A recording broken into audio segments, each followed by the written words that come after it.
What's going on, guys? We're having a great day today, and today we are back to talk about some more Gundam SEED. Now, it's been a while since I've done a video on this subset of the Gundam franchise. When I say a while, it's been like a few weeks. Ever since my SEED Freedom review, that was the last video I did on this. And before that, I did review SEED Destiny, I reviewed Gundam SEED, and I also did a character tier list for Gundam SEED. And in that video, I said I'd also be doing the same for SEED Destiny. So today, we're here to talk about and rank every single character that appeared in Gundam SEED Destiny. Before I get into my ranking though, I want to hear from you guys, so head on down to the comment section below, let me know your favourite character or favourite characters in Gundam SEED Destiny, and while you're there, please do leave a like on this video and subscribe if you're a fan of anime and Japanese gaming content and want to see plenty more videos like this in the future. So once again, as we usually do, we've got S, A, B, C, D, and F tiers, which I think we might actually utilize F this time, because in the last tier ranking, when we did talk about the SEED characters, I only kind of used up to D, but I think there's some characters that deserve to be an F here. Kicking things off, we have Erica Simmons, who is the engineer in Orb. Now, I thought she was like pretty solid for the amount of time that she was in SEED. She has even less of a role here, so I think comfortably she sits in D. She's not a bad character, but she just really doesn't have much to do. Next up, we got the GOAT, Athrun Zala, who once again, as with SEED, I think he's the best character in the entire franchise, and he gets, I'd probably say, equally as much to do, if not more, in Destiny. There's an argument to be made that Athrun is the lead character of SEED Destiny. There's also obviously an argument to be made about Shin, who we'll talk about soon as well. But I just think Athrun is easily the most well-developed character throughout the entire SEED franchise, because he almost consistently has like a leading role, and I think in SEED Destiny, like I said, there's an argument to be said that maybe he is even better in this series. He kind of goes through a little bit of a devolution, if you will, where he kind of goes back to Zaft when it's under kind of this new leadership. I just love like the whole characterization that he goes through there, where he sees maybe there's something different here, but then realizes, okay, there's not. Like, there's a side of it that is better than what it was before, but at the same time, you've essentially just got someone else in charge that has extremist ideals, and that ultimately leads him back to fighting with Kira and all those characters. Once again, I have no qualms with Athrun. I think he's an S tier character, not only in SEED Destiny, but in the entire SEED franchise. Next up, we move on to Andrew Waltfeld, who I really liked in SEED, and I really liked where they kind of placed his character, like at the end of SEED. So going into SEED Destiny, I was very excited about him, and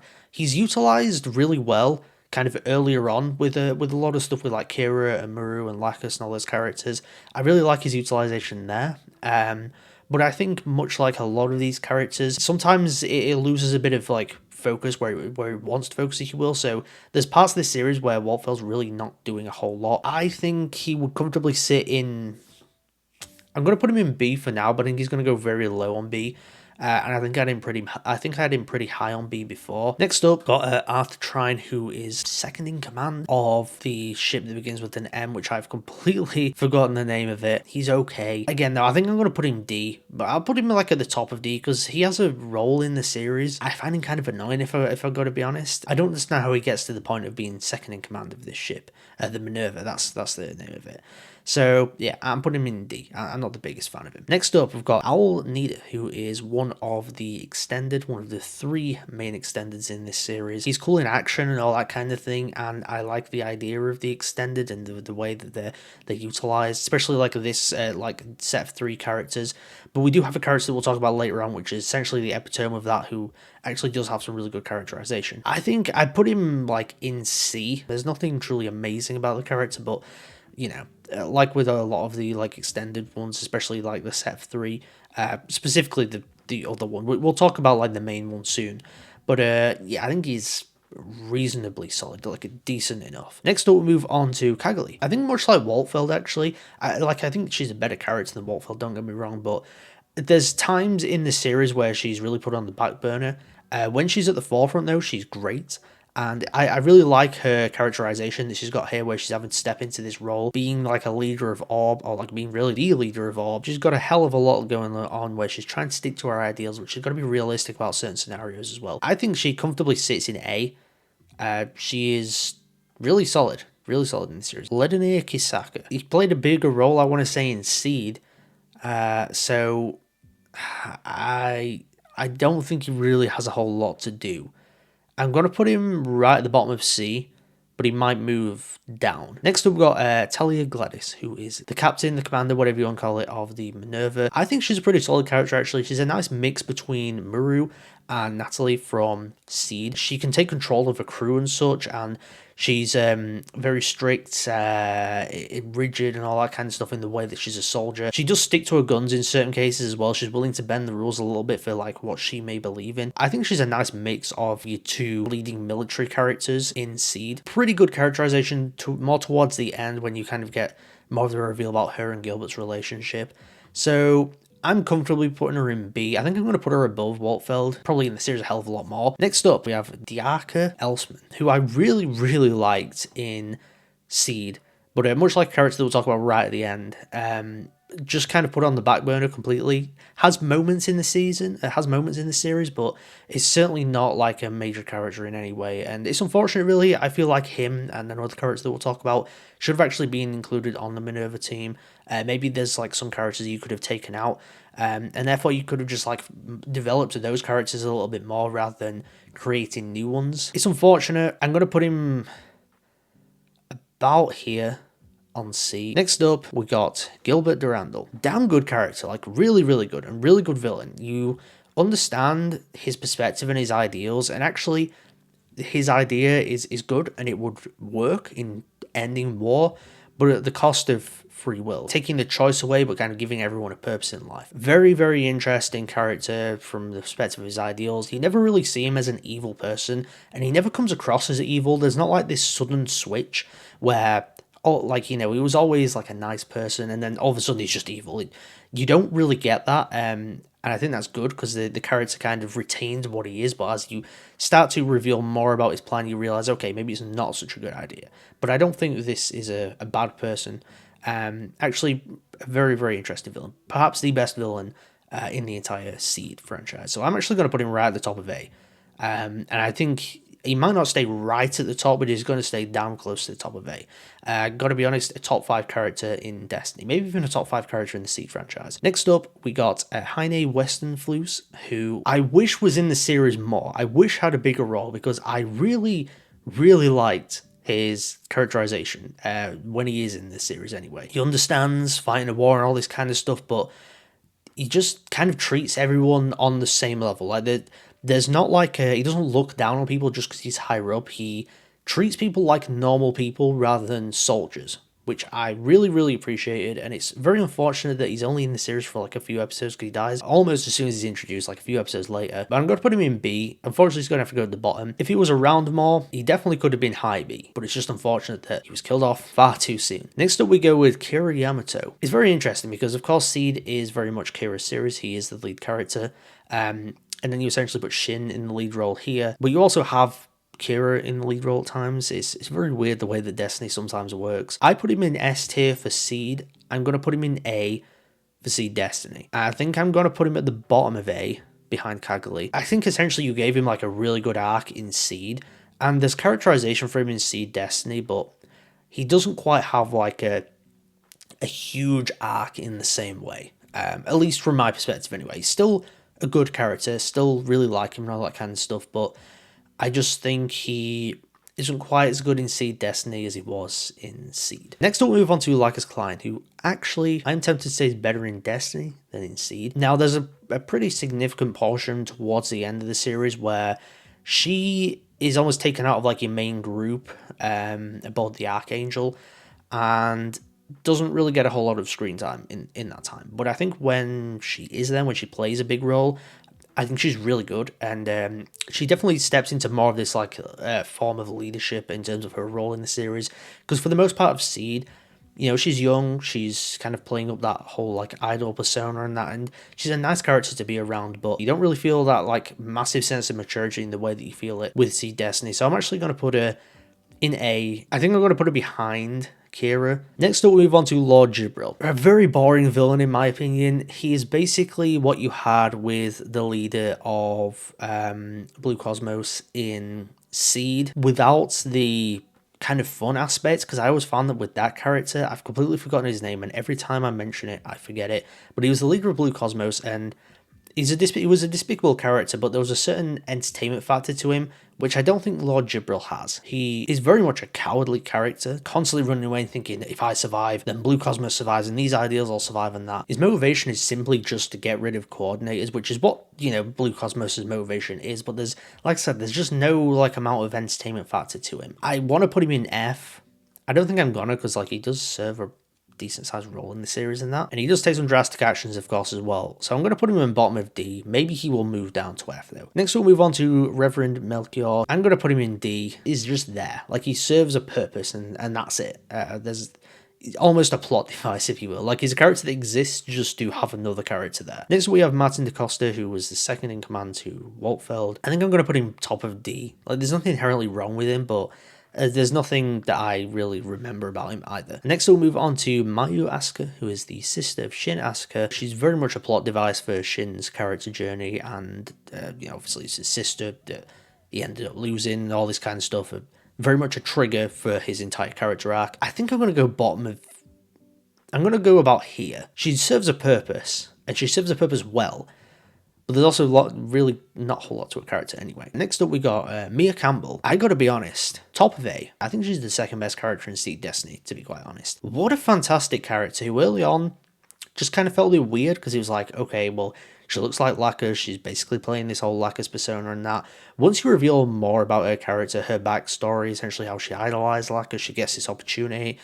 It's just a tragic character. Such an interesting character to implement into SEED Destiny. She really just feels like a different character to everyone else. I don't think she's really comparable to anyone that you get, not only in SEED Destiny, but also maybe in the Gundam franchise period. There's no one off the top of my head that I can think of. Now, I haven't watched every Gundam series, so maybe there is someone, but from what I can think of, there's no one that comes to mind that's like this character, which I really, really do appreciate. I just thought that Mia was just such a fantastic character. Next up, we got Mira and Hawk. I would say from maybe the majority of the series, actually, 2/3 of it. She's just there, she's part of the Minerva crew and all that, younger sister of Luna Maria. But it's more towards the latter parts of the series where she essentially betrays Zaft and helps Athrun escape.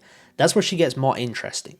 And I think because of that, I'm putting her in B. I think I'm going to put her behind Gladys. It's very late on in the series where she gets some good stuff to do, but I really like that whole mini arc sequence thing with her and Arthur and escaping Zaft. I just thought that was some of my favorite parts within SEED Destiny, and she's kind of at the forefront of that. Next up, we've got Urialia Hall. She does return for SEED Destiny, and I really love what they do with the character early on, making her a war journalist, if you will. And then she kind of says a little bit of a go-between between Athrun and Kira. I really like that whole idea of doing that with her, and I think it's really well executed. Unfortunately, when she basically rejoins the Archangel, she plays back into that role that she was in before, and she just becomes less interesting because of that. I wish they kept her as that kind of war journalist. It's not really on either side. I just feel like having her character be a war journalist, there was so much more interesting things you could have done with that aspect, and unfortunately they don't. So I'm going to go top of C, because I really like the war journalist stuff. I just wish there was a lot more of it, because she could have potentially become a much higher tier character, and could have been a massive turnaround in terms of characterization, because I thought she was good in SEED when she got the characterization. It's the same with SEED Destiny as well. When you do something with the character, there's a lot of potential there, but unfortunately they just didn't really take advantage of that potential. Next up, we got Neo Roanoke. I guess spoiler alert for SEED Destiny, this character does end up being Mula Flagger, who survived somehow, I guess. I just don't know how I feel about this whole thing of Mu surviving. There was a purpose to bringing him back. I get it, and I like the character and all that, and I think he's good in SEED Destiny, but I'm going to go top of C. No, am I? I'm going to go bottom of B. No, I'm not. I just keep moving the character around. He's good, but at the same time, there's a part of me that just can't get past the fact that they just revived Mula Flagger like this. I don't know whether I like it, and I still can't decide. So I'm going to go I don't know. It's either here or here. I think I'm going to put him here, just because I do really like Mula Flagger and I like his presence, but it's hard to get past the fact that they revived the character when I don't know whether it is entirely necessary. Next up, though, we've got Sato, who essentially kickstarts really the entire plot of SEED Destiny by being the person at the forefront of blowing up the remains of the plant, and of course hurtling towards Earth, kickstarting this war again. He serves a purpose. They give motivation behind why he's doing what he does. Gonna go, I think, just because he's literally in the series for one episode, I'm gonna go top of D. Now I'm gonna move him to the bottom of C, but he may move down. Next up, we've got Luna Maria Hawk. Not the most developed character, but there's just something about her that I like. I really like her character design, especially, and I'm very excited for them to release the figure of her, which I'll definitely be picking up because I think it looks really good. I think she's just a solid character.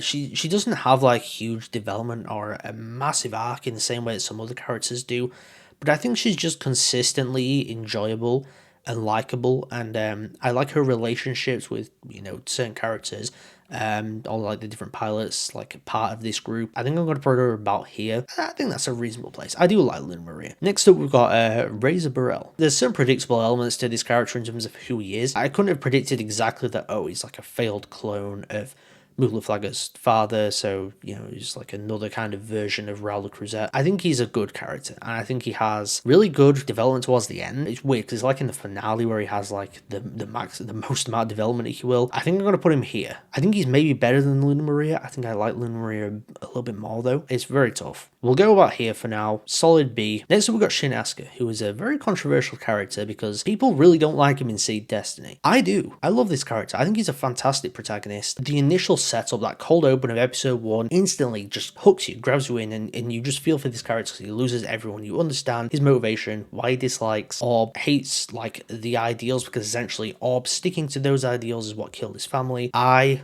love Shin Asuka. I put him like here. Looking at everyone else I got on this list, yeah, these are comfortably top 4 characters in SEED Destiny, and I would actually say they're almost like pretty far above everyone else, I want to say. I think Shin's a fantastic protagonist, especially when you get to the end of the series and Kira asks him to fight with him. What a fantastic scene, a fantastic end, and a nice cap off to Shin's arc. Next up, we got Stella. Almost as a bit of a love interest for Shin. Very, just a tragic character. She almost got like this trigger word where it's like, if she feels like she's going to die or someone's going to die, she just freaks out.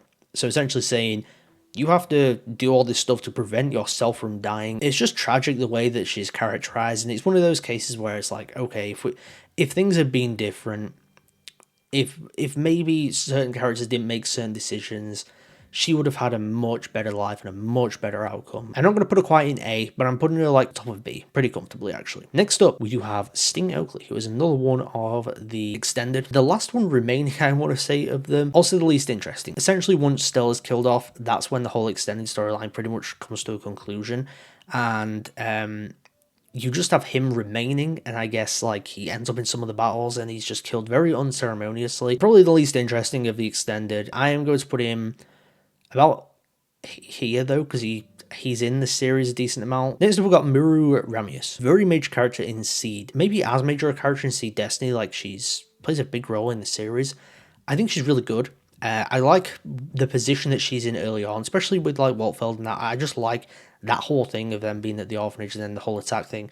Great set of episodes right there. But then, of course, when you do bring Moo back, that's when you add like an extra layer to a character. Put her in a very interesting position. So I really, really do like her. I'm going to put her at B here. I can't remember whether I put her in B or A last time, but I don't think she quite belongs up here with like these characters. But I think she pretty comfortably sits like towards the top of B. Next up, we have Todaka. Really like him for the amount of time that he's there. I like that he sticks to those ideals of Orb, and he's actually willing to betray the current setup of Orb to, you know, follow those same ideals. Stays true to the ideals of Orb rather than like Orb specifically, if that makes sense.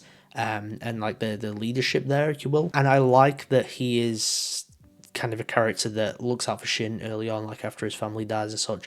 Just seems like a very good man. He's in the series more than this guy, so we'll put him about here. Next up, we've got Unato Ima Seiran, who essentially becomes like one of the big heads of Orb. There's not really anything remotely like redeeming or likable. I'm actually going to put him in F. I don't like this guy. Next up, we have Vino Dupre, who is one of the crew members aboard the Minerva. I did not remember this character whatsoever. There was probably nothing inherently unlikable about him, but there's also, this thing is just screwing around there. Bottom of D. There's just nothing to the character, so it's like, whatever. And same with this guy as well, Yolan Kent, who is his best friend, apparently. D, again. Next, we move on to a very interesting one. We've got Roma Seiran, who plays a role in this series. He's just not likable. There's no redeeming qualities to this person whatsoever, which is the point. I get it. I gotta put him as F because he is very comfortably the worst character in the show. I'm actually gonna put him in front of his dad because at least there's some entertainment value to him being there. It's just awful. Last but certainly not least, we have Isaac Joule. He should have been utilized more. They should have put him aboard the Minerva, and it's unfortunate because he was a really good character in Seed. There was potential to do more with him in Destiny, but I think I'll put him like pretty comfortably with Diaka. I actually think maybe he's utilized a little bit better. There's maybe a little bit more there, so I'm gonna put him pretty comfortably there in Seed. That's it. That is my tier list for Mobile Suit Gundam